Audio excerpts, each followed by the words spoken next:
เจ้าสบายดีข้าพเจ้าโคตรทู่เนาะอัตพรจันทบาลมาจากสมุทรสาครหักแพง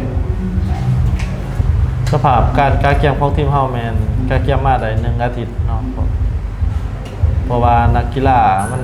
อยู่หลายเมืองเนาะแล้วก็ผสมหลักๆกับแมนดันอะคาเดมี่เนาะยูซิโบขึ้นมาเป็นศูนย์ใหญ่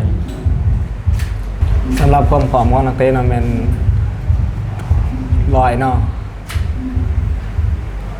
สำหรับเป้าหมายในการแข่งขันในส่วนนี้เนาะเรามีแมนจะลุ่นไปแต่ละขันเนาะ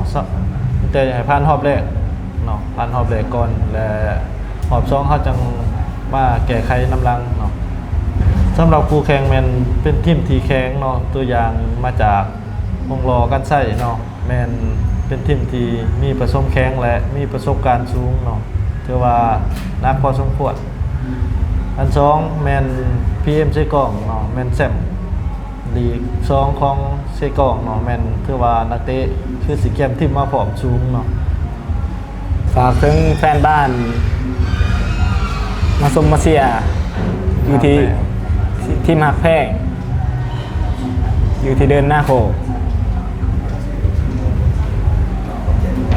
ขอขอบใจ